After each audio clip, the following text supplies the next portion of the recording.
Assalamualaikum warahmatullahi wabarakatuh. Selamat pagi Bapak Ibu Medifriend semua.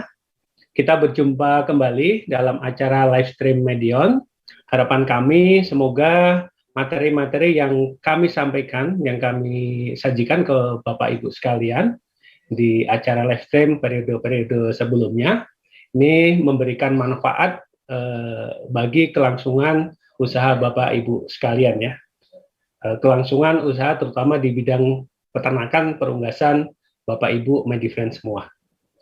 Untuk mengingatkan kembali Bapak Ibu sekalian, bagi Bapak Ibu yang belum pernah atau belum sempat menyaksikan edisi-edisi sebelumnya, video masih bisa disaksikan melalui IGTV Medion. Jadi Bapak Ibu nanti bisa membuka atau melihat melalui IGTV Medion untuk live stream edisi-edisi yang pernah kami lakukan sebelumnya.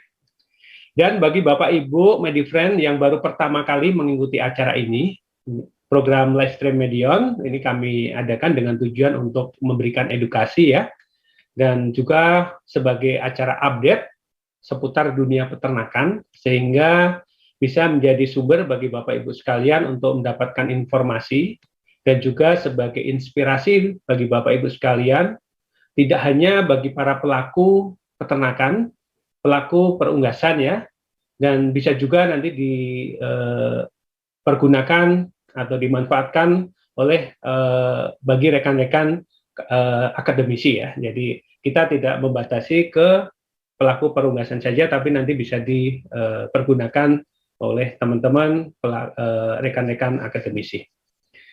Oke, Bapak Ibu sekalian, perkenalkan saya Umu Arifin. Nih ya, dalam kesempatan ini nanti saya akan menjadi moderator untuk memandu acara live stream pada kesempatan kali ini ya.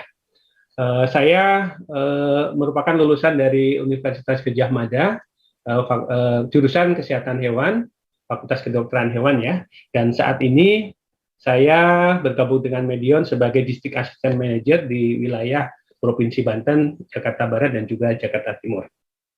Bapak Ibu sekalian, telah bergabung dengan kami, narasumber kita pada kesempatan hari ini ya. Beliau adalah Bapak Hermawanto Prianto ya.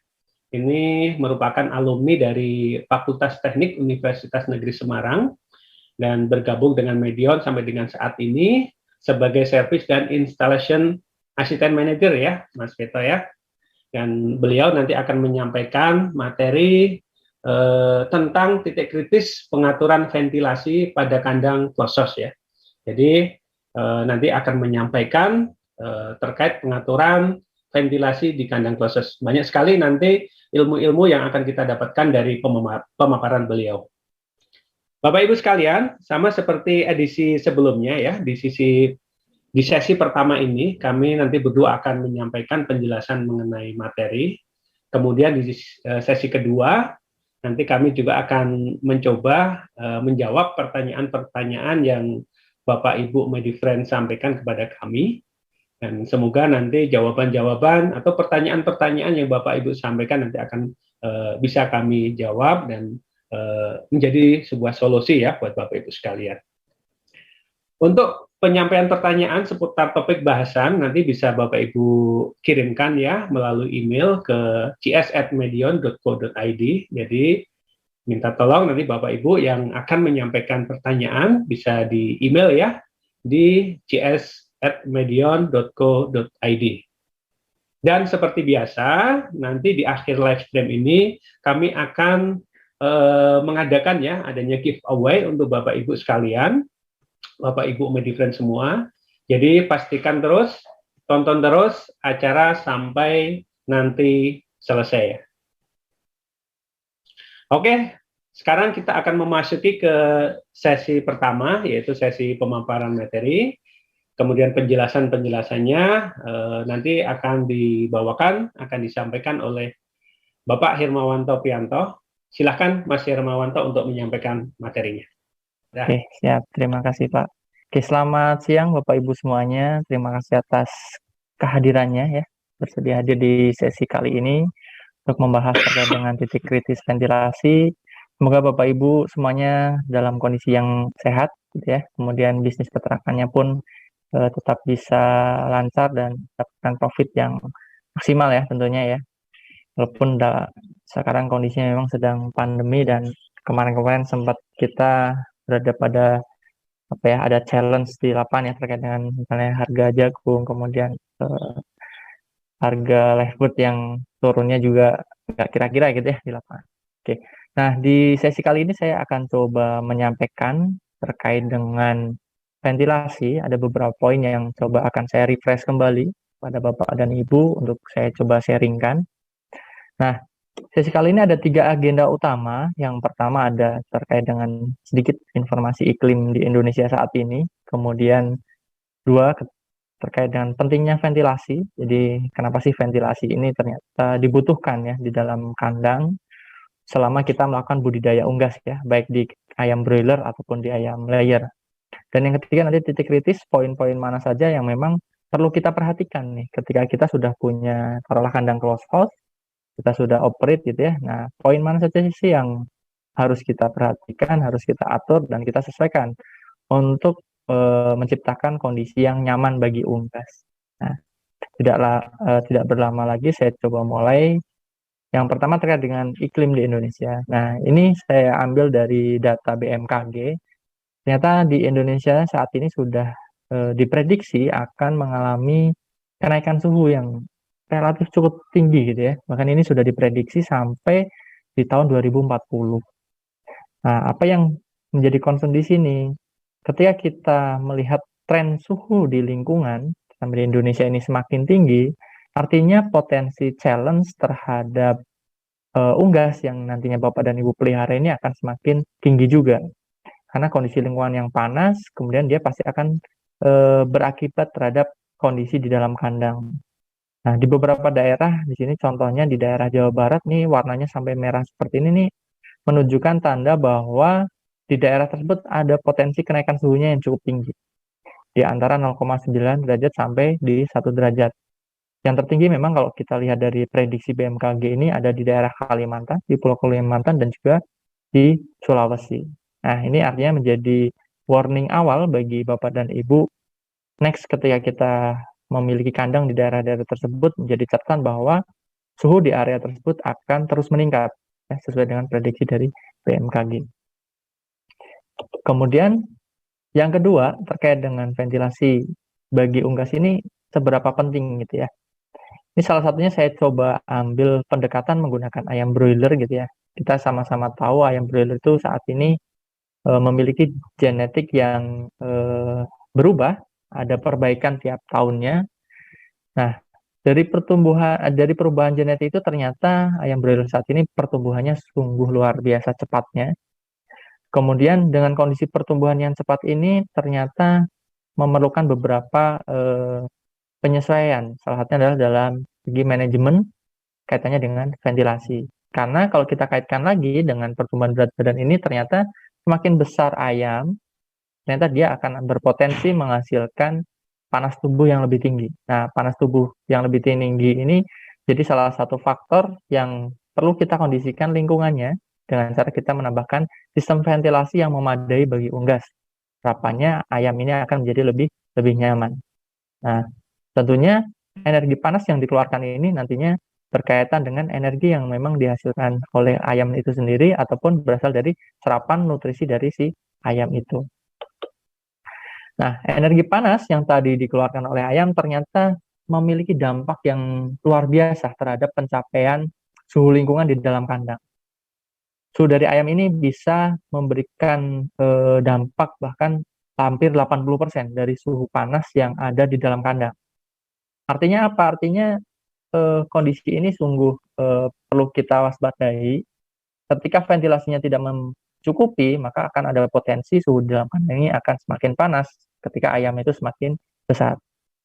Kemudian ada faktor-faktor lain yang ternyata juga berpotensi berpengaruh terhadap pencapaian suhu di dalam kandang, itu mulai dari atap, kemudian dinding, ada juga tirai. Ini kalau Bapak dan Ibu kandangnya kanan kirinya masih pakai terpal gitu ya, ini juga akan sangat berpotensi berpengaruh paparan matahari di luar ke dalam kandang. Nah, Sedikit terkait dengan atap kandang nih. Kalau Bapak dan Ibu kan sekarang mungkin sudah tidak asing melihat kandang-kandang krosos yang dia sampai 2 tingkat atau bahkan 3 tingkat gitu ya. Tingkat ketiga biasanya nih yang sering kali kita temui problem panasnya cukup tinggi gitu ya. Artinya karena dia paling tinggi, terkena panas matahari lebih dekat gitu ya. Ini artinya suhunya bisa potensi naiknya lebih cepat dibandingkan lantai 1 dan lantai 2. Nah, ada beberapa tips misalnya kita kalau bangun kandang, terutama yang sampai 2-3 lantai itu, antara plafon dan juga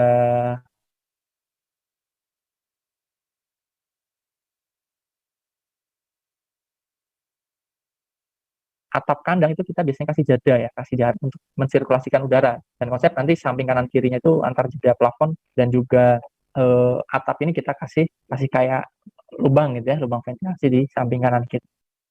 Oke. Kemudian terkait dengan panas tadi ternyata dilepaskan oleh unggas ada di beberapa area. Salah satunya itu ada 3 area yang ini sangat umum kita temukan, mulai dari kaki, kepala, kemudian di bawah sayap. Ini kalau Bapak dan Ibu di kandang pernah melihat ayam itu panting gitu ya, ngapa-ngapain ini dia coba akan melepaskan panas melalui dia berevaporasi. Kemudian ada juga ayam kadang kalau kepanasan dia ngepak-ngepakin sayap.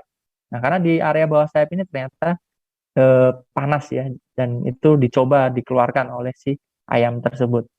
Nah, ini salah satu gambarannya. Ketika kita coba foto ya, foto si ayam ini menggunakan thermal kamera, ternyata memang benar bahwa di area kepala, kemudian area kaki gitu ya, area bawah, kemudian area sayap ini menunjukkan titik panas yang tinggi. Nah, ini semakin orange, semakin terang warna hasil fotonya ini menandakan panasnya semakin tinggi. Ini sebagai gambaran bahwa memang titik tersebutlah titik area pelepasan panas dari ayam. Kemudian pelepasan panas itu dilakukan melalui beberapa metode. Nah, yang mungkin paling sering kita lihat adalah evaporasi yang tadi sempat saya singgung. Evaporasi ini realnya adalah ayam panting ya, membuka paruhnya, bernafas cepat ketika dia berada di zona lingkungan yang masuk ke zona stresnya dia, artinya panas dan juga lembab nih biasanya. Kemudian melalui konveksi, nah konveksi ini biasanya akan berkaitan kalau Bapak dan Ibu masih ingat terkait dengan kecepatan angin di dalam kandang klosos, ini juga akan membantu ini ya, mengkondisikan tubuh ayam itu lebih adem ya, lebih dingin karena di situ ada wind chill effect.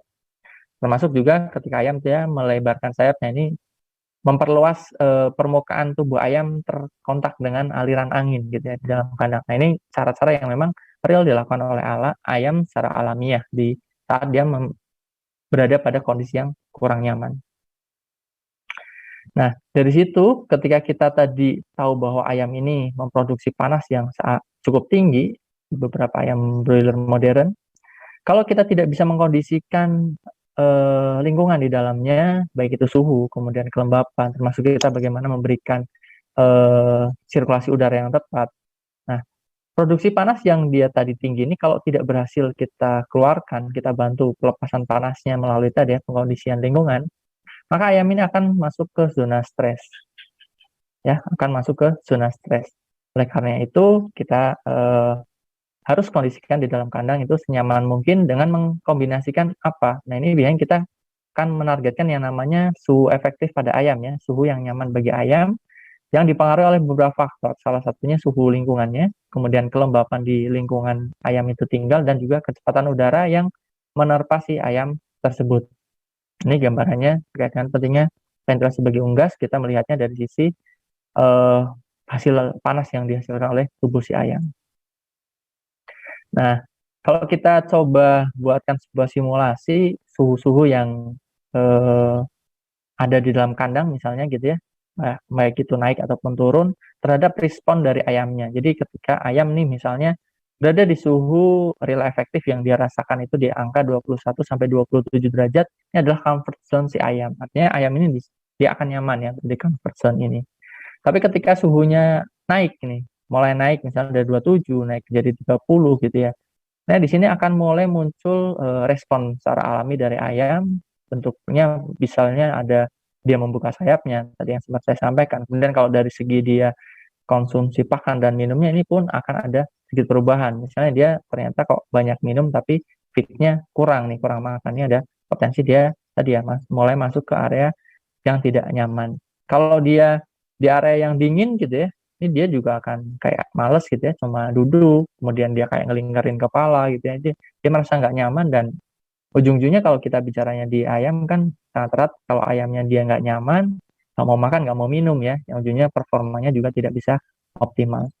Nah, poin-poin ini, suhu, kelembapan, dan juga kondisi inilah yang harus kita jaga dengan nantinya kita memperhatikan ventilasi di dalam kandang. Kalau kita sudah menggunakan closed house, ya bagaimana kita mengkondisikan misalnya dari minimum udaranya. Berapa sih udara yang harus kita suplai, baik itu oksigennya, termasuk bagaimana kita mengkondisikan air exchange atau pertukaran udaranya. Karena tidak hanya kita harus mensuplai oksigen, tetapi kita perlu mengeluarkan gas-gas juga yang tidak dipergunakan ya, ataupun hasil dari misalnya pembakaran saat dia brooding, ataupun hasil dia pernapasan ada karbon dioksida, termasuk gas-gas amonia yang ada di dalam kandang.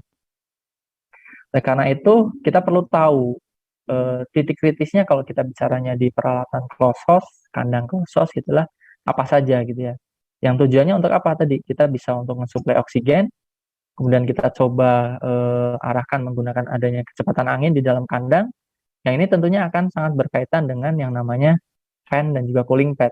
Dimana ini salah satu komponen yang penting di dalam kandang close untuk mengkondisikan tadi udara di dalam kandang, iklim di dalam kandang. Nah, dari poin inilah yang akan coba saya sampaikan lebih detail beberapa poin utamanya. Oke, yang sebelum ke arah tadi ya, beberapa hal teknis terkait dengan peralatan ataupun komponen-komponen di dalam kandang closed house, ini salah satu contoh farm yang sudah close full gitu ya, tempat pakan otomatis, tempat minum otomatis, fan-nya sudah full, dan ini dia menggunakan konsep maksimum ventilasi. Ternyata dengan pola manajemen yang tepat, baik dari segi ventilasi, kemudian pakan, biosecurity, air minum, dan lain-lain, ternyata performanya itu memang bisa sangat luar biasa ya. Di sini tingkat kematiannya dengan populasi yang sampai 37.000 itu hanya di angka 1,7%. Kemudian FCR-nya 1,3, artinya ini sudah cukup efisien ya untuk mendapatkan daging yang optimal. Ini contohnya di kandang broiler. Otomatis dari data ini pun IP, indeks prestasinya pun bisa lebih di atas 400. Ini salah satu contohnya di daerah Subang. Ini daerah Subang itu kan terkenal cukup panas ya daerahnya. Kemudian ada beberapa daerah yang ternyata kelembapannya juga tinggi. Nah, ini memang tricky ya. Nanti kalau daerah panas, kelembapan tinggi, ini kita harus pinter-pinternya mainin antara kipas dan juga cooling pad. Karena kalau cooling padnya kita over on-nya misalnya kelembapannya justru akan makin tinggi, ayam makin mengap. Ini ada contoh lain di daerah Majalengka, kandangnya relatif lebih kecil dibandingkan kandang yang pertama tadi, populasinya pun 24.000, 2 lantai. Ternyata mortalitasnya pun bisa kita tekan di bawah 3%. Dan kalau kita lihat peralatannya memang masih mix ya, jadi tidak semuanya full otomatis. Tempat pakannya masih menggunakan multifeeder ya, ada multifeeder ini bisa digunakan di kandang close, dan tempat minumnya sudah menggunakan full nipple drinker. Tentunya ini bisa mendapatkan performa seperti ini. Tadi ada pengondisian lingkungan juga yang optimal ya di dalam kandangnya. Nah, sebenarnya ventilasi itu apa ya? Nah, tadi saya sempat singgung beberapa kali, sebenarnya ventilasi itu secara konsep dasarnya adalah bagaimana kita menyediakan pertukaran udara, perputaran udara dalam sebuah ruangan, baik itu di kandang broiler ataupun di kandang layer. Jadi di dua kandang ini kita harus supply pertukaran udaranya. Udara ini kan terdiri dari tadi ya, misalnya ada karbon dioksida yang harus kita keluarkan, kemudian ada oksigen yang harus kita masukkan ke dalam kandang. Nah, dari ventilasi ini kita saat ini mengenal beberapa tipe ventilasi. Salah satunya ini ada longitudinal, kemudian ada cross ventilasi, ada tunnel ventilasi. Ketiga model ventilasi ini biasa disebut konsep ventilasi negative pressure, di mana udara di dalam kandang itu ditarik keluar, ya, ditarik keluar dengan adanya perbedaan tekanan luar dan dalam. Nah, tetapi di Indonesia saat ini yang memang sangat familiar dipakai itu adalah model tunnel ventilasi ya, yang di bawah. Mungkin bentuknya ada yang dia inlet ya, inletnya ada yang di depan, ada inletnya juga yang di samping. Nah, itu tergantung dari saat desain awal ya, kebutuhan kipasnya berapa, kebutuhan inletnya berapa. Nah, tapi yang paling banyak yang digunakan saat ini adalah tunnel ventilasi. Nah, bicara terkait dengan tunnel ventilasi, tentunya di sini harus ada jalur masuk dan jalur keluar. Jalur keluarnya ini adalah exhaust fan. Jadi kita menggunakan fan yang menarik udara dari dalam keluar. Kemudian ada yang namanya inlet. Nah, exhaust fan dan inlet ini yang menjadi poin kritisnya adalah bagaimana kita saat awal mendesain sebuah kandang itu kita harus membuat sebuah balancing ya. Jadi antara outlet udara yang nantinya dikeluarkan terhadap udara yang dimasukkan ini harus balance. Nah, balancing inilah yang akhirnya ketika kita punya sebuah kandang, kita hitung dulu nih misalnya target kecepatan anginnya.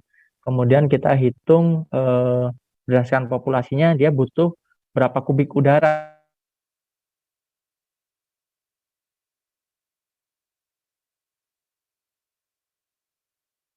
yang harus terdistribusi, termasuk sebuah kandang ketika semua fan menyala, air exchange-nya harus kurang dari 1 menit. Artinya dalam 1 menit itu dia sudah ada pertukaran udara yang cukup. Nah, sini harus diseimbangkan. Ketika kita sudah ketemu nanti jumlah kipasnya berapa, berarti inletnya ataupun luasan jalur masuknya udara pun harus disesuaikan. Jangan sampai kita bikin kandang, kipasnya taruhlah 5 gitu, inletnya kecil, hanya untuk kapasitas 3 kipas ya. Nanti udara yang masuk itu tidak akan seimbang dengan udara yang dikeluarkan ya, nanti berpengaruhnya terhadap apa? Sirkulasi udara di dalam kandangnya yang tidak bisa optimal. Termasuk kalau Bapak dan Ibu mungkin familiar ada namanya dead spot ya. Titik-titik di mana ada area tertentu di dalam kandang yang dia tidak ada anginnya atau ada tapi anginnya kecil gitu ya saat semua fan menyala. Ini menjadi poin kritis di mana kita harus ada balancing antara exhaust fan yang kita pasang dan juga luasan inlet yang kita pasang. Ini harus kita kondisikan.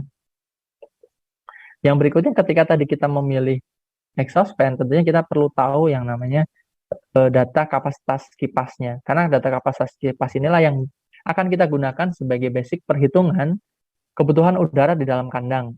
Nah, beberapa jenis kipas yang beredar di lapangan, ini mulai dari kipas yang cone fan, box fan gitu ya. Mungkin ada yang mereknya dari China, ada yang Eropa seperti Multifan misalnya. Ini dia memiliki kapasitas kipas yang agak beda-beda gitu ya. Tergantung dari memang produsennya dari mana, masuk juga dari segi desain seperti blade-nya, kemudian desain luasan cone-nya itu pasti akan berpengaruh terhadap kapasitas yang dihasilkan. Mungkin akan beda juga ketika Bapak dan Ibu di lapangan menggunakannya kipas rakitan yang non pabrikan gitu ya. Ini sering juga saya temui, dan kalau tipe-tipe kipas seperti ini memang cukup sulit ya. Kadang kita kipasnya sama gitu, sama-sama rakitan, pakai motornya sama, tapi kok airflow-nya beda ya, karena tadi memang kemungkinan ada standarisasi yang tidak tepat ataupun ada variasi ataupun ada perbedaan antara satu dengan yang lainnya. Oke, maka ada baiknya kalau kita mau menggunakan kandang closed bisa menggunakan kipas-kipas yang memang pabrikan sehingga kapasitas kipasnya itu jelas. Nah, dari kapasitas kipas itu tentunya kita perlu tahu juga kebutuhan udara ayam ya. Kalau ini saya ambil contohnya adalah ayam broiler. Ayam broiler itu bisa sampai kebutuhannya itu 10 meter kubik per kilogram per jam ya. Jadi kalau misalnya kita punya populasi 20.000, rencana panen misalnya 2 kilo, ya tinggal kita kali nih. Oh, 20.000 kali 10 misalnya total maksimalnya, nanti ketemu berapa kubik udara yang dibutuhkan. Tapi ketika kita bicara nanti next pemeliharaan, tentunya setiap umur itu dia berat badannya beda, kemudian kebutuhan udaranya pun perlu kita sesuaikan kembali. Ini ada salah satu contoh yang beberapa kali kami juga gunakan sebagai default awal ya, default awal yang kita coba gunakan. Di sini contohnya adalah ketika ayam yang kita pelihara itu kurang dari 2 kilo, kita bisa pakai airflow per kilogramnya itu di 6,8 sampai 7,5. Nah, di lapangan mungkin akan ada beberapa versi ataupun beberapa yang sudah diterapkan oleh peternak, misalnya pakai, saya mah biasanya pakai 6 meter kubik gitu ya. Nah, ketika itu udah cukup sebenarnya pun nggak ada masalah, karena memang kita ngelihatnya adalah kebutuhan udara maksimalnya sampai 10 meter kubik per kilogram. Ada mungkin yang satuannya pakai CFM, 4 CFM. Nah, ini hanya beda satuan saja, tapi kalau kita konversi menjadi kubik meter itu sebenarnya agak mirip-mirip ya, angkanya mirip-mirip, karena tinggal kita konversi saja. Kebutuhan udara ini menjadi sangat penting karena ini biasanya menjadi basic kita untuk menentukan minimum ventilasi ya, minimum ventilasi kebutuhan udara yang harus kita suplai masuk ke dalam kandang. Yang berikutnya ada kecepatan udara. Nah, kecepatan udara biasanya kalau bagi ayam-ayam yang dia berat badannya bisa lebih dari 2 kilo up, kita biasanya rekomendasikan akan kecepatan udara itu di range 3 sampai 4. Akan kita biasanya di rata-ratakan itu 3,3, ada yang 3,4. Tentunya ketika umurnya masih kecil, kecepatan udaranya pun tentunya lebih kecil ya, karena jangan sampai ayam misalnya umur baru 2 minggu kita kasih kecepatan udara sampai 1,5 meter per detik gitu ya. Ini khawatirnya ayam malah kedinginan. Tapi itu sebenarnya kita ada beberapa faktor lagi yang harus kita lihat. Di sini ada salah satu contohnya adalah ketika seekor ayam dia mendapatkan suhu lingkungannya itu di plus minus 32 derajat, ternyata ada terpaan angin yang menerpa tubuhnya di 2,5 meter per detik. Dengan kelembapan misalnya rata-rata 60, ternyata suhu yang dirasakan ayam itu 27 derajat. Nah, kecepatan angin inilah yang akhirnya akan menimbulkan namanya wind chill effect. Wind chill effect ini adalah efek penurunan suhu. Nah, ketika dia mendapatkan wind chill effect, maka ada yang namanya suhu efektif. Suhu aktual yang benar-benar dirasakan ayam itu berapa? Nah, ternyata suhu efektif ini tadi dipengaruhi oleh 3 faktor. Ada kelembapan, ya, ada kelembapan, kemudian ada suhu lingkungannya dan kecepatan angin. Titik kritis yang ingin saya sampaikan di sini adalah sebenarnya poinnya ketika kita memiliki kandang kosong, kemudian kita mengukur suhu di dalam kandang, mengukur kelembapan dan kecepatan angin, misalnya terukur di Temtron, taruhlah kita pakai Temtron gitu ya, 30 derajat. Nah, artinya di sini ayam belum tentu merasakan suhunya itu adalah 30 derajat, tapi kita perlu lihat lagi korelasinya dengan kelembapan dan juga dengan kecepatan angin. Ternyata di situ kecepatan anginnya tinggi gitu ya. Pas dilihat, oh iya ayamnya kok nggak penting, kemudian ayamnya nggak merasa tetap nyaman gitu ya, mau makan dan minum, berarti dengan suhu 30 tersebut sebenarnya cukup, karena misalnya kecepatan anginnya 2,5 meter per detik, kemudian kelembapannya pun rata-rata masih di bawah 60 misalnya, itu ayamnya pun akan nyaman. Nah, semakin tinggi kecepatan angin ternyata akan menimbulkan efek wind chill effect yang semakin tinggi. Jadi ketika kondisi suhunya sama, kelembapannya sama, kalau kita tambahkan kecepatan angin, ternyata ayam akan merasa lebih dingin. Nah, konsep inilah yang harus dipegang erat-erat saat kita memang mengoperasikan kandang closed house. Jadi suhu efektif yang real dirasakan oleh ayam. Poin berikutnya terkait masih dengan kecepatan angin, kita perlu tahu bahwa kecepatan angin yang kita dapatkan di dalam kandang closed house tersebut rata. Nah, seringkali kita beberapa kali kunjungan menemukan beberapa kandang yang dia kecepatan anginnya itu nggak rata. Ada beberapa titik samping kiri kandang, kanan kandang yang dia aliran udaranya kecil atau bahkan tidak ada. Nah, hal ini perlu kita pastikan saat kita mau memulai sebuah pemeliharaan unggas. Kita perlu ukur beberapa titik untuk memastikan bahwa kecepatan udara di setiap titiknya itu merata. Tapi saya di lapangan yang pernah saya ketemui adalah masalah klasik yang kadang muncul itu adalah munculnya titik dead spot di area depan cooling pad ya, di area depan cooling pad, karena ini memang salah satu titik yang sering rawan adanya titik dead spot ketika nanti kita kaitkan dengan operasional inlet ataupun mau buka tutup tirai ataupun tunnel door yang ternyata tidak sesuai dengan jumlah kipas yang menyala misalnya, ataupun terlalu kecil atau terlalu besar. Nah, ini dia yang muncul. Makanya tadi nanti ada satu titik yang saya akan coba sampaikan terkait dengan bagaimana kita mengoptimalkan inlet ya, buka tutup inlet. Nah, berikutnya, dengan tadi kita bisa mendapatkan kecepatan udara yang merata, maka kita akan mendapatkan solusinya adalah pertukaran udara. Nah, pertukaran udara ini air exchange-nya ya, udara fresh masuk ke dalam kandang, udara yang memang tadi sudah di dalam kandang yang sudah terkontaminasi amonia dan lain-lain, ini kita buang menggunakan exhaust fan ya. Sehingga apa? Sehingga kita mendapatkan yang namanya kualitas udara yang bagus. Nah, kualitas udara yang bagus itu seperti apa? Salah satu gambarannya seperti ini yang saya sempat ambil dari sumbernya di Crop Management. Ternyata oksigen di dalam kandang itu kalau bisa lebih dari 19%. Kita tahu di atmosfer itu plus minus hampir 20%-an ya. Kemudian karbon dioksidanya itu kalau bisa kurang dari 0,3% ataupun kurang dari 3000 ppm. Nah, mungkin kalau kayak karbon dioksida, karbon monoksida kita sangat jarang ya untuk ukur di dalam kandang. Tapi kalau kayak kelembapan ini udah relatif sering ya. Di Indonesia kelembapan di bawah 70%, beberapa daerah saya rasa cukup sulit ya, cukup sulit karena memang relatif humidity-nya di dalam kandang Indonesia, di area Indonesia itu memang relatif lebih tinggi. Kalau amonia ya ini simpelnya kalau kita masuk kandang, duduk gitu ya di area ayam, kalau menyengat di hidung ya ini amonianya pasti udah di atas 10 ppm.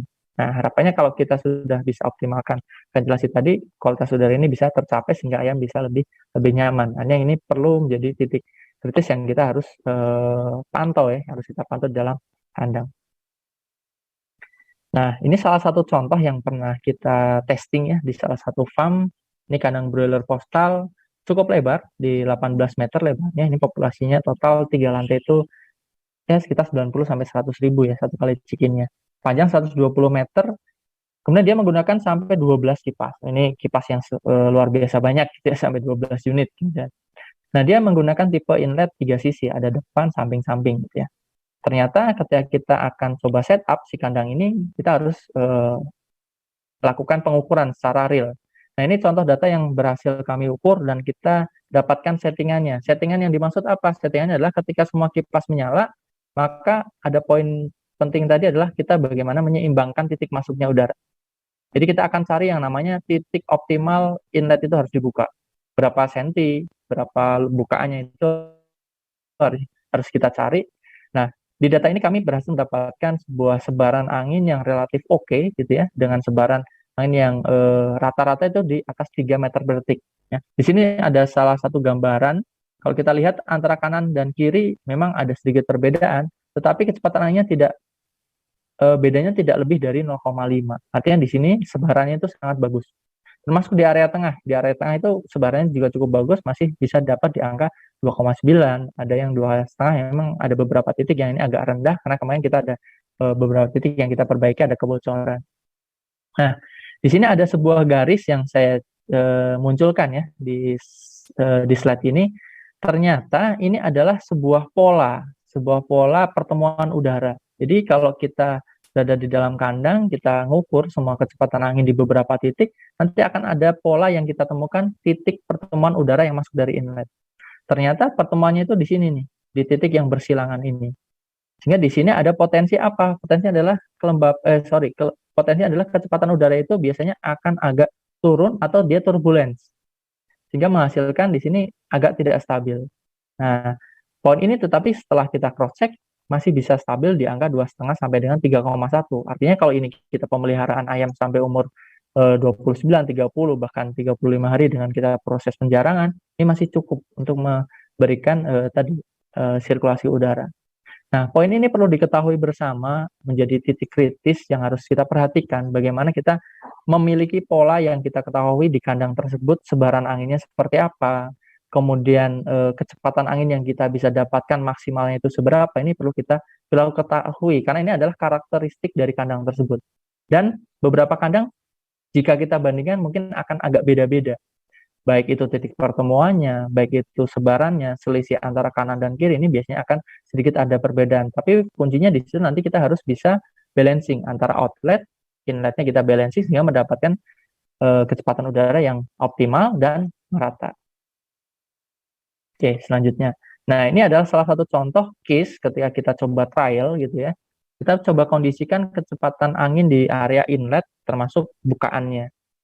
Nah, yang sebelah kanan ini yang dia berwarna merah ini kita trial pertama kali itu dengan bukaan 10 cm, 90 cm, ternyata ada sebuah tabrakan udara gitu ya, dari arah samping itu setelah cooling pad. Ini mepet sekali dengan ujung terakhir cooling pad. Setelah kita coba ukur di beberapa sisinya, ternyata di area kanan kiri ini muncul dead spot. Kemudian kita coba tes lagi. Nah, ternyata dengan bukaan 100 cm, kemudian ada kecepatan angin di inletnya gitu ya, kita coba ukur seperti ini di 3,7 sampai 5 meter per detik. Ini ada yang sampai 4,7 ya, sesuai di data ini. Ternyata sebaran udaranya bisa lebih merata. Kemudian titik pertemuan udaranya pun ini ada pergeseran. Artinya apa? Kita hanya buka plus 10 cm aja, titik dead spotnya bisa berubah gitu ya, bisa berubah. Artinya ini adalah poin pentingnya, kita harus benar-benar tahu titik optimal bukaan inlet di kandang tersebut itu harus berapa.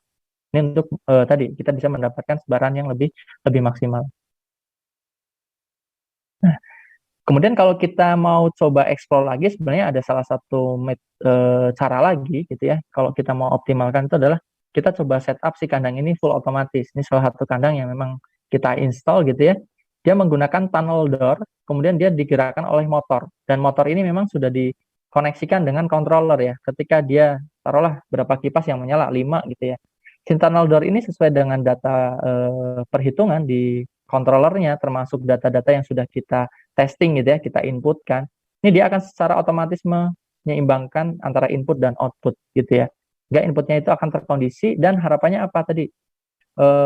Titik udaranya, pertemuan udara, kemudian antara kecepatan angin kanan dan kiri ini bisa lebih seragam gitu ya. Nah, metode tunnel otomatis ini yang menggunakan motoris ini kalau bagi peternak yang mungkin populasinya sudah cukup besar, satu kandangnya mungkin ada yang sudah 20 ribuan, jadi banyak kandang yang sudah 120 kali 12, ini bisa dicoba ya, kita optimalkan menggunakan yang sudah full otomatis, sehingga kita tidak capek harus ngengkol misalnya gitu ya, ngengkol untuk kita setting bukaan inlet.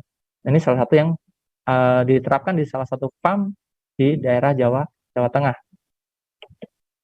Nah, berikutnya ini adalah contoh-contoh yang sudah kita coba rekap. Tapi artinya di sini bukan patokan yang harus selalu diterapkan ataupun harus saklek gitu ya. Ini salah satu contoh saja hasil pengukuran di salah satu farm yang kita coba testing. Ternyata untuk sebuah kandang yang dia 7 unit kipas ya, untuk kandang ini kita coba bisa targetkan kecepatan angin di 4,5 sampai 5 meter per detik, ternyata dia bisa mendapatkan kerataan angin yang lebih baik. Nah, ini kita jadikan salah satu acuan di kandang tersebut gitu ya. Kalau Bapak dan Ibu punya kandang yang sudah beroperasi, bisa dicoba nih misalnya. Oh, kita coba akan set misalnya di inletnya 4,5 meter per detik ketika semua kipas menyala. Kita lihat nanti sebarannya seperti apa. Apakah sebarannya itu merata atau tidak. Nah, kalau sudah merata berarti itu bisa jadikan referensi awal sebagai basic settingan ya ketika kita menjalankan operasional pemeliharaan menggunakan kandang tersebut. Kandang yang lain misalnya nanti dicoba juga gitu ya. Apakah cocok atau tidak? Oh, ternyata kurang. Ya, kita gedein lagi ataupun ternyata berlebih kita kondisikan lagi. Selanjutnya ini ada contoh case juga di lapangan masih kaitannya dengan inlet, mana ini awalnya menggunakan terpal ya, dinaik turunin, ternyata ada kendala walaupun kita sudah turunin, kita coba cari polanya gitu ya. Ternyata memang ada potensi yang selalu muncul adalah di area depan itu ayamnya kosong. Ternyata di sini memang banyak turbulensi. Ternyata ketika kita coba modifikasi menggunakan tunnel door sederhana gitu ya, menggunakan terpal ini kita coba ekspor testing di lapangan, ternyata kok hasilnya lebih bagus. Ya, hasilnya lebih bagus, anginnya itu lebih merata dan ayamnya memang langsung gerak ke arah tadi yang kosong. Nah, ini membuktikan bahwa memang di lapangan ini tidak bisa kita saklek, oh udah pakai tirai naik turun terus gitu ya, kita bukain, kita tutup. Kalau misalnya kita bisa modifikasi ke tunnel door misalnya dan ternyata hasilnya lebih bagus, ya kenapa enggak gitu ya. Ini salah satu bentuk yang pernah kita lakukan di salah satu farm di daerah Serang ya, ini salah satu pelanggan Median. Kemudian yang selanjutnya, di dalam kandang tersebut setelah kita coba kondisikan tadi ya, sirkulasi udaranya merata, maka kita akan bisa melakukan maintenance udara segar yang masuk ke dalam kandang. Itu dia continue ya, masuk, kemudian udara yang sudah tidak oke kita keluarkan. Kemudian kita bisa maintain lagi yang namanya delta suhu antara suhu depan dan suhu belakang. Kita tadi ingat bahwa banyak yang menggunakan kandang mode tunnel gitu ya, tunnel ventilasi. Ternyata tunnel ventilasi itu salah satu potensi yang akan muncul adalah perbedaan suhu depan dan belakang.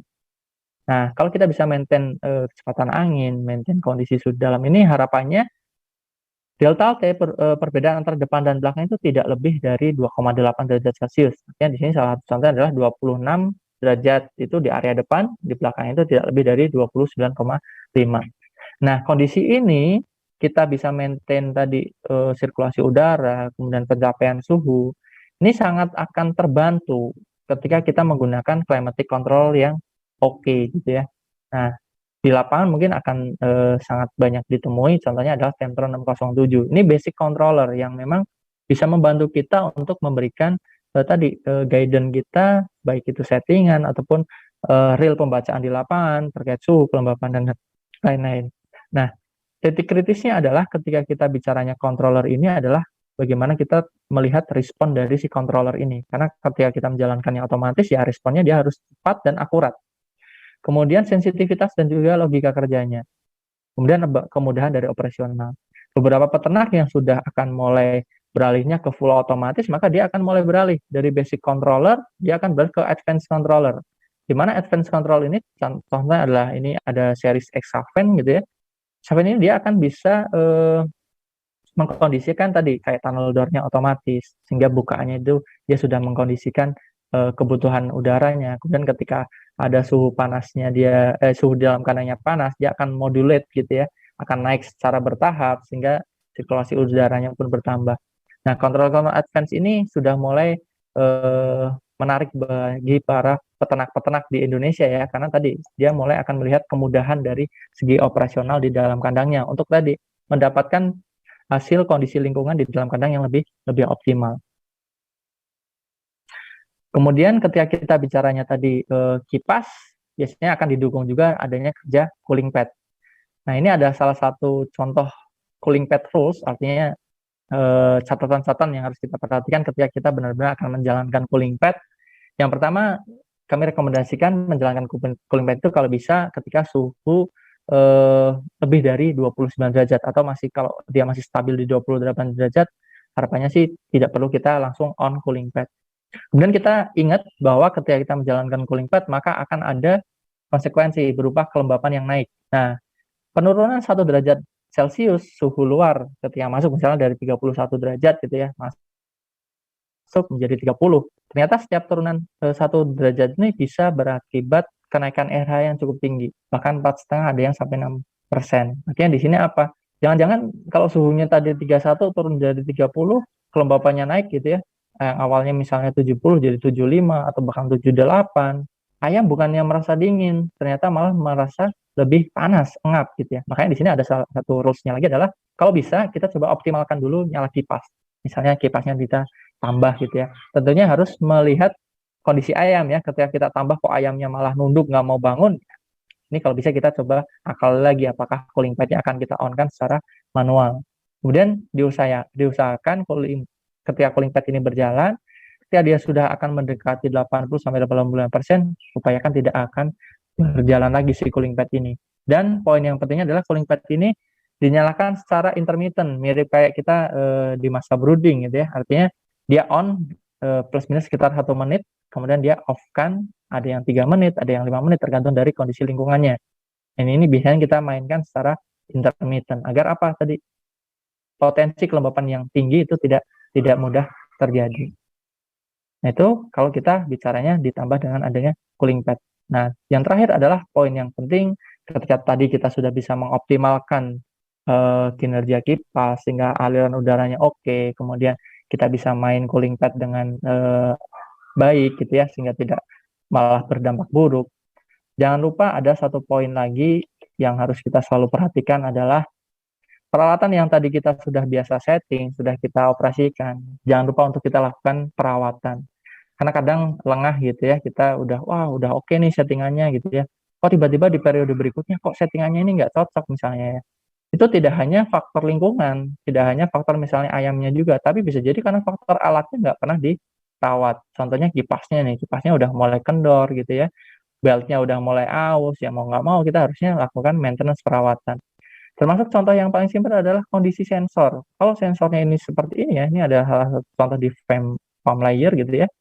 Ya sensornya kotor seperti ini, pembacaannya mau akurat seberapa akurat gitu ya. Kalau kondisinya kayak gini, ini tentunya akurasinya pun jadi dipertanyakan karena banyak debu, kondisinya juga tidak terawat. Ya di sini sangat penting kita untuk melakukan perawatan ya, fan, sensor, kemudian di cooling pad gitu ya. Nah, cooling pad ini jangan kita hanya melihat cooling padnya masih bentuknya oke gitu ya, masih rata nggak ada yang bolong-bolong, tapi kalau cooling padnya udah mulai banyak keraknya ini juga berpotensi mengganggu performa dari kipas misalnya, kemudian mengganggu karena dia banyak yang tertutup, nanti di dalamnya banyak dead spot, itu juga harus kita hindari. Makanya kita perlu melakukan perawatan cooling pad secara rutin. Dan juga yang beberapa ternak menambahkan kayak semacam paranet atau jaring sebelum cooling pad gitu ya, untuk menjaga cooling pad ini tidak mudah terkena debu. Karena kalau debu udah masuk, kena air, walaupun ada yang turun gitu ya, kalau ada yang nempel agak kerak gitu kan, lama-kelamaan akan tertutup. Jadi poinnya adalah tadi, kita dalam ventilasi ini, dalam kandang khusus, mulai dari desain, bagaimana kita harus menyeimbangkan antara kipasnya berapa, inletnya berapa, dan secara operasionalnya kita harus mengondisikan tidak banyak dead spot, kita tahu polanya, sebaran anginnya harus seperti apa. Oh, sebaran angin itu kalau harus rata, inletnya harus seberapa besar dibuka. Ini harus kita perhatikan. Dan yang terakhir kita harus perhatikan perawatannya juga. Jangan sampai kita pakai alat, hanya pakai aja tapi nggak pernah dirawat. Mungkin itu dari saya. Selebihnya saya kembalikan ke Pak Umu. Terima kasih Pak Mu, silakan. Oke, Bapak Ibu sekalian, Bapak Ibu Medifriend sekalian, itu tadi sudah kita dengarkan penjelasan ataupun pemaparan materi dari Bapak Hermawanto ya. Penjelasan yang sangat mendetail yang bisa kita ikuti pada kesempatan siang hari ini. Dan sekarang kita akan melakukan break dulu ya, sekitar 5 menit Bapak Ibu. Jadi nanti kita akan melakukan break dulu sekitar 5 menit. Nanti Medifriend semua, Bapak Ibu sekalian, bisa bergabung kembali ke live stream Medion. Kemudian pertanyaan-pertanyaan yang sudah masuk dari Bapak Ibu sekalian, Medifriend sekalian, nanti akan coba kita jawab, akan kita bahas satu persatu. Jadi sekali lagi, jangan lupa untuk Bapak Ibu Medifriend semua, untuk join kembali setelah ini ya.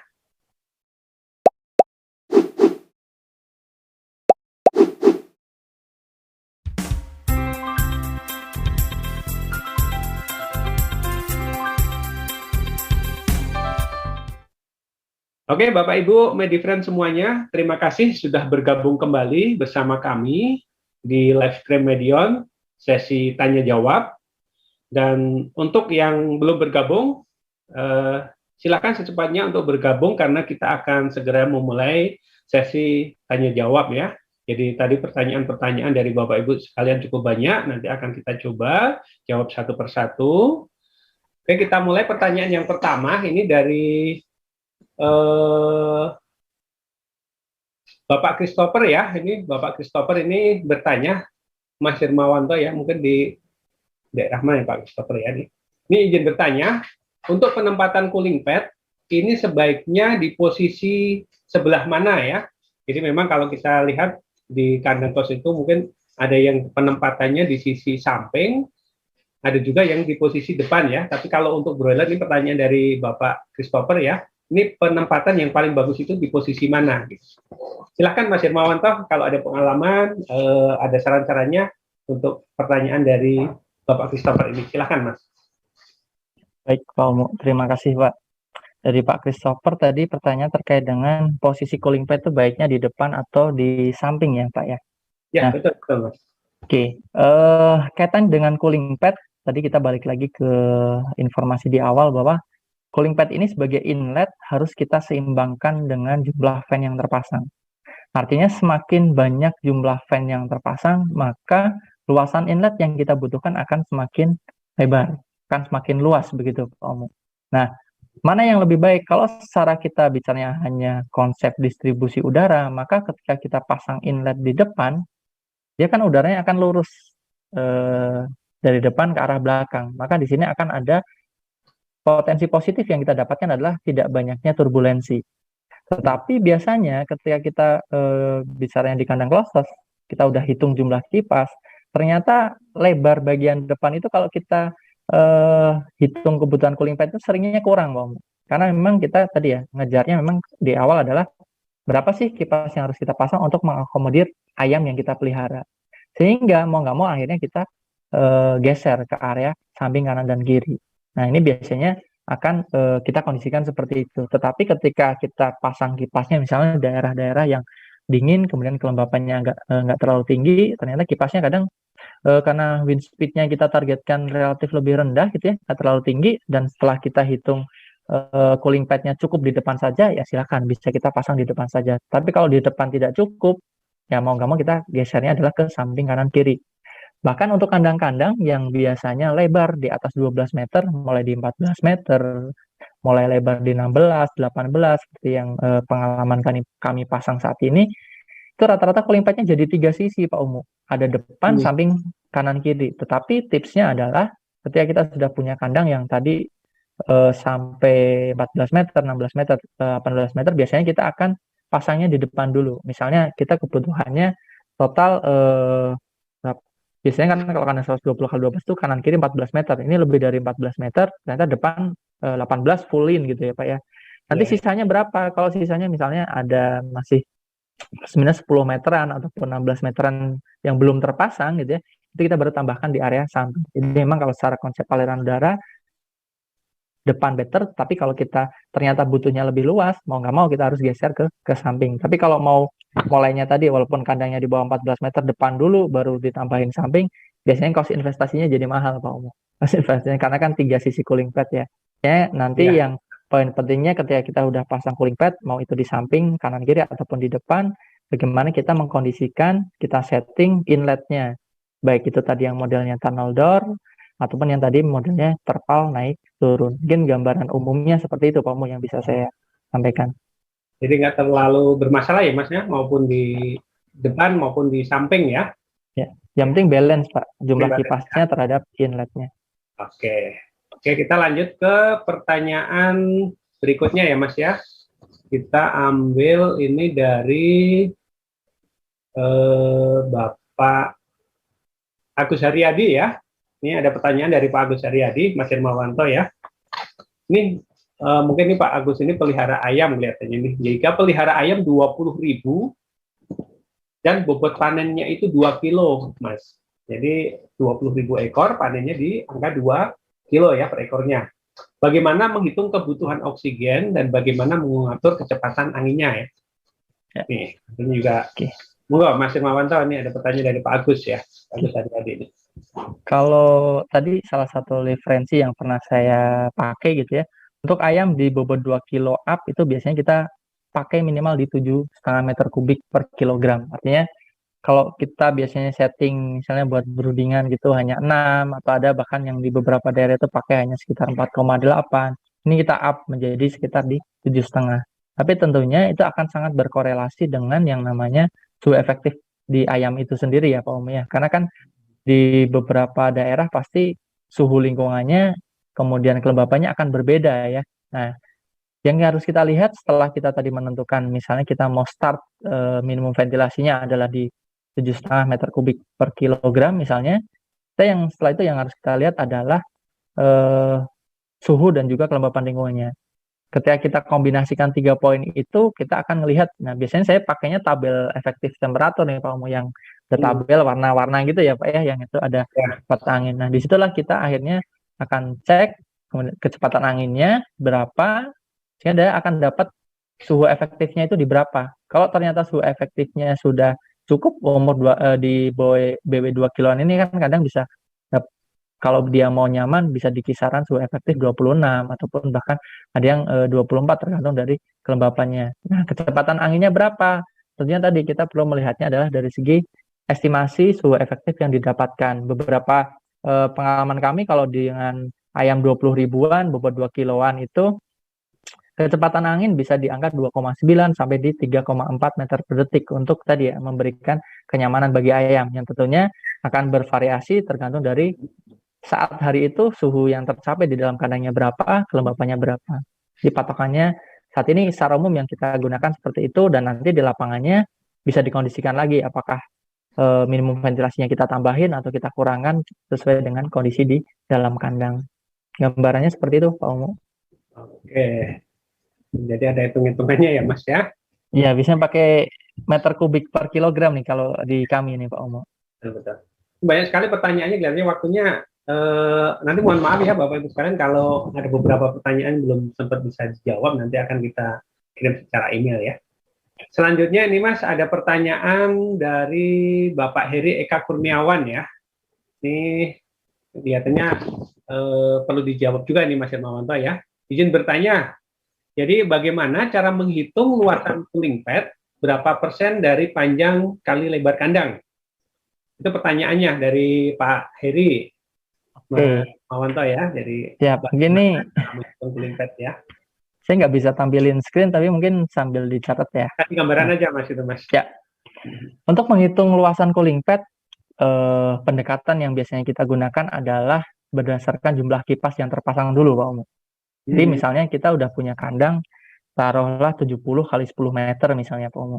70 panjang, 10 meter lebarnya gitu ya. Ternyata kita pasang kipas 5. Nah, tahapan awal yang kita ketahui tadi, kipasnya sudah dipasang 5 misalnya. Kita udah memang akan pasang 5.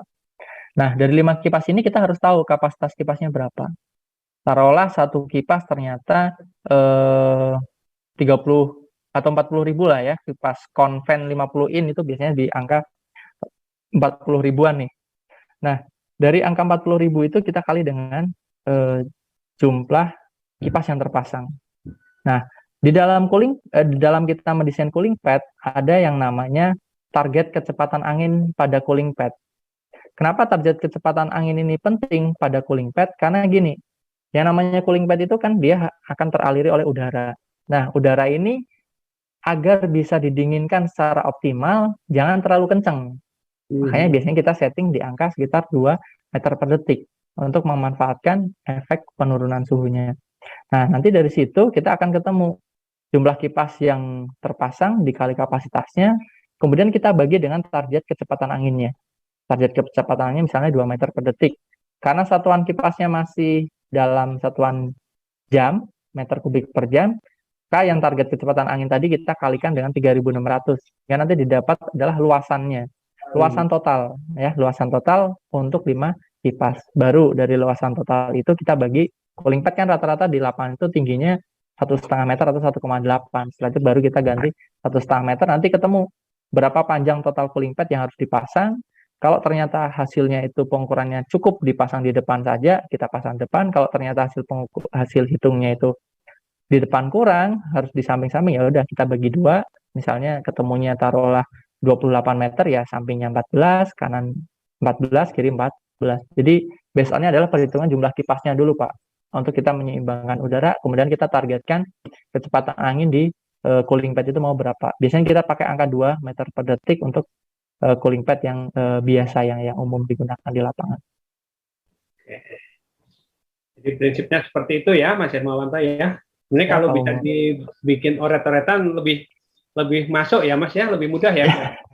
Ya, betul. Coba nanti kalau kita ada pertemuan secara offline, nanti bisa kita hitung secara bareng-bareng nanti bagaimana prosesnya, bagaimana cara ngitungnya ya, Mas. Ya. Oke, kita lanjut ke pertanyaan berikutnya ya, Mas Hermawanto ya. Nanti kita coba kasih waktu sekitar 5 menit lebih gitu ya, nanti untuk beberapa pertanyaan. Ini pertanyaan dari Bapak Ian Dwi Purnama. Nah, ini kelihatan dari Tangerang ini, Mas Hermawanto ya. Ini beliau juga kelihatan punya kandang khusus ini di daerah Tangerang. Ini pertanyaan dari beliau. Bagaimana cara untuk mengatur ventilasi pada kandang closed house yang berada di daerah dengan kelembapan dan suhu yang sangat tinggi? Nah, mungkin ini pengalaman lapangan di tempat beliau nih, Mas Hermawanto ya. Jadi bagaimana pengaturan ventilasi untuk kandang closed house yang berada di kelembapan dan suhunya yang sangat tinggi. Silakan Mas Hermawanto. Ya, baik Pak Omo. Dan saya ada beberapa case juga sih hampir mirip ya. Terakhir di daerah Bogor juga ada ya tuh Pak, pelanggan kita daerah Bogor. Suhunya dingin, bahkan kalau malam hari itu turun kabut Pak. Kelembapannya otomatis tinggi kalau Pak ya. Ini kandangnya di daerah Bogor, di daerah Rumpin nih, seingat saya ini Mas. Ya. Rumpin, kemudian ada daerah juga, daerah Malang misalnya, itu juga kadang turun kabut juga Pak kalau malam hari. Atau daerah Bandung juga ada Pak, daerah Banjaran. Nah, salah satu cara yang biasanya kita lakukan adalah memang kita akan based on-nya jadinya adalah minimum ventilasi Pak untuk menjalankan. Nah, minimum ventilasi inilah yang biasanya angkanya kita coba sesuaikan ya, sesuai dengan range yang memang diperbolehkan untuk ayam broiler misalnya. Kalau tadi kita bisa di ayam broiler itu bisa di 6,8 sampai dengan 10 meter kubik per kilogram per jam.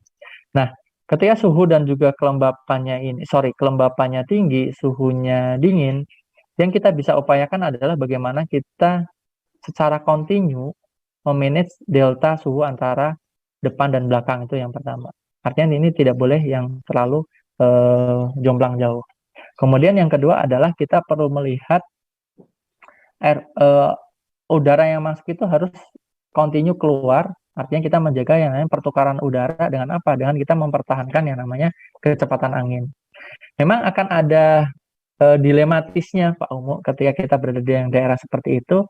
Ketika kecepatan anginnya kita tambah kenceng gitu ya, ini ayamnya ada potensi malah makin dingin, karena tadi ya, efek wind chill efeknya itu biasanya akan lebih rendah. Tetapi di daerah dingin dengan suhu yang bisa di bawah 24 derajat, dengan kelembapan di atas 80 derajat, ternyata wind chill efek itu pengaruhnya akan semakin kecil. Jadi kita bisa nanti berpatokannya adalah pada tabel estimasi wind chill efek. Nah, di situ ayamnya udah umur berapa, kemudian target suhu efektifnya berapa itu yang kita kejar. Jadi kita suhunya ya seolah-olah nggak mau kita turunkan gitu ya, tapi kelembapannya kita maintain agar selalu continue terbuang ke luar dengan tadi kita maintain si kecepatan anginnya. Nah, kecepatan anginnya ini berapa? Kecepatan anginnya ini akan berbeda tentunya tiap umur, kemudian berbeda juga tiap kenaikan ataupun tiap kondisi suhunya. Nah, ini biasanya kita patokannya tadi based on minimum ventilasinya dulu kita jalankan, kalau kurang kita tambahkan, kemudian nanti yang perlu memang harus dikejar terus adalah bagaimana kita mengkondisikan udara ini terus mengalir ya, terus mengalir keluar sehingga fresh air itu selalu masuk. Nah, ini konsepnya biasanya kalau di daerah yang dingin, kelembapan tinggi adalah selalu di minimum ventilasi, sedikit kita tambahkan kecepatan angin. Dan di kadang juga problem Pak di minggu pertama sampai minggu kedua pemanasnya boros nih biasanya Pak di daerah-daerah yang kayak gini. Konsumsi gasnya memang harus kita maintain yang lebih ini lagi ya, kayak metode broodingnya misalnya blockingnya harus double depan sampai 3. Ini saya punya case daerah yang kelembapannya tinggi, blockingan depan tuh sampai 3 Pak, karena pas minggu pertama dia biar nangkap kelembapannya itu kayak terperangkap di terpal baru dia didistribusikan. Nah, gambarnya seperti itu Pak. Jadi gimana caranya kita terus menerus untuk mensuplai air exchange ya, kebutuhan udara ke dalam kandang dengan sedikit menambahkan kecepatan angin. Itu tadi jawabannya ya dari pertanyaan Pak Yan, dan juga kalau saya lihat-lihat dari pertanyaan dari Bapak Ibu sekalian, ini juga menjawab pertanyaan dari Bapak Yainal Fatoni ya. Ini pertanyaan juga setipe dengan pertanyaan dari Pak Yan tadi itu ya, yang bersama, jadi ini sudah terjawab juga ya. Satu lagi bisa ya Mas Hermawanto ya? Boleh Pak. Nanya lagi ya. Ini berkaitan dengan, kita lihat dulu Mas beberapa pertanyaannya. Ini dari Pak Christopher juga lagi nih Mas, ada satu pertanyaan. Ya. Mengapa area di depan cooling pad ini umumnya awal mula ditemukannya kasus ayam nyekrek ya, mungkin ini tulisannya nyekrek ini mungkin ya Mas ya. Jadi ini alaman juga ya, jadi kasus-kasus ngorok atau cekrek gitu ya banyak ditemukan di area di depan cooling pad. Bagaimana cara meminimalisirnya Mas? Oke, baik Pak Omo. Terima kasih Pak Omo. Nah, area cooling pad ini memang salah satu area yang terkadang jadi banyak dilematisnya Pak. Memang di situ beberapa kondisi kadang oksigennya banyak gitu Pak. Tapi bisa jadi kalau area pas kondisi hujan, ya memang udara pertama kali masuk di situ, tapi paling lembab gitu Pak. Karena kan pertama kali titik masuknya udara. Nah, satu terkait dengan rules penggunaan cooling pad tadi ya. Cooling pad sebaiknya kalau saran dari kami jangan pernah gunakan atau hindari gunakan ketika umur ayam masih di bawah 2 minggu. Karena kalau di bawah 3 minggu. Ya kalau ayam di bawah 3 minggu misalnya umur di taruhlah baru 18 gitu ya. Cooling pad udah nyala, ini potensinya cracknya akan semakin tinggi Pak. Nah, kemudian area-area yang cooling pad ini memang relatif lebih lembab tadi. Salah satu case yang pernah kita temui adalah untuk daerah yang relatif kelembapannya tinggi, opsi penggunaan tunnel door akan jadi salah satu opsi yang patut dicoba, Pak. Karena salah satu penyebab di area depan itu potensi ada muncul cekrek itu kadang kelembapannya, sehingga baik itu liternya, kemudian area di situ itu bisa relatif lebih lembab, kemudian ada amonia juga. Termasuk ketika kita akan menggunakannya tadi modifikasi menggunakan tunnel door, ini akan kita kondisikan udara itu kayak naik dulu Pak ya, kayak naik terkena dengan atap, kemudian dia baru turun ke bawah sehingga area-area di area cooling pad ini akan relatif lebih rata. Dan untuk penanganannya secara berkelanjut ataupun secara operasional tentunya perlu maintain yang namanya minimasi adanya dead spot. Kalau di area tersebut memang potensi dead spotnya tinggi Pak, dan dead spotnya tinggi sehingga tadi kita perlu hati-hati untuk melakukan buka tutup tirainya ataupun buka tutup tunnel door-nya itu harus dikondisikan untuk mendapatkan area di depan cooling pad itu yang relatif lebih rata sebaran udaranya.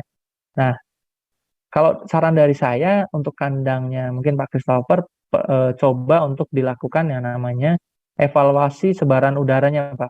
Jadi misalnya semua kipas menyala, mungkin kipasnya ini udah mungkin beberapa periode berjalan gitu ya, kita maintain dulu, kita bersihkan misalnya gitu ya, kita coba nyalakan semua, dan kita coba ukur kecepatan angin rataannya di dalam kandang dengan cara kita tadi setting ke bagian inletnya untuk tadi mendapatkan sirkulasi udara yang lebih lebih maksimal. Dan toolsnya ya salah satunya tadi cooling pad, kalau misalnya kita jalankan on dari pompanya itu tidak lebih dari 1 menit, karena cooling pad kalau sirkulasi airnya itu masih bagus, biasanya 1 menit itu udah basah semua, Pak. Sebenarnya ada juga beberapa case kondisi untuk daerah yang agak panas, cooling pad ini kadang kita nyalainnya manual. Jadi hanya jam-jam tertentu kita nyalain dan membasahi cooling padnya itu hanya setengah gitu, Pak. Hanya setengah itu untuk bantu tadi menurunkan suhu tapi kelembapannya nggak terlalu tinggi. Jadi ini mungkin salah satu coba PR-nya kalau dari saya dari segi teknis peralatan tadi, evaluasi dari segi kecepatan angin, kemudian bisa opsi untuk coba modif ke tunnel door, dan kita coba atur lagi bukaan yang optimal untuk kondisi kipas yang saat itu terpasang itu di berapa senti untuk satu kipas dan full speednya. Ini gambarnya gitu, Pak Umo. Ya, oke. Terima kasih Mas Hermawanto atas jawabannya ya. Jadi terkait dengan nyekrek di depan cooling pad ini tadi lebih ke arah, karena di situ daerah-daerah yang lembab ya Mas ya. Jadi yang paling lembab dibanding daerah yang lainnya ya. Jadi salah satu caranya tadi ada diberikan opsi ya, kita pemasangan tunnel door ya, dan lain-lain gitu. Oke, Bapak Ibu sekalian, Bapak Ibu Medifriend semuanya, itu jawaban dari pertanyaan-pertanyaan yang Bapak Ibu sampaikan kepada kami, sudah kami jawab satu persatu, tapi mohon maaf untuk pertanyaan yang belum sempat bisa kami jawab karena ada keterbatasan waktu ya. Nanti akan coba kami jawab, jangan khawatir, pertanyaan-pertanyaan nanti akan kita jawab dan akan kita kirim melalui email Bapak Ibu sekalian ya. Selanjutnya, seperti yang sudah kami sampaikan tadi di awal, hari ini kami akan mengadakan adanya giveaway. Bagaimana caranya? Mudah sekali Bapak Ibu sekalian ya.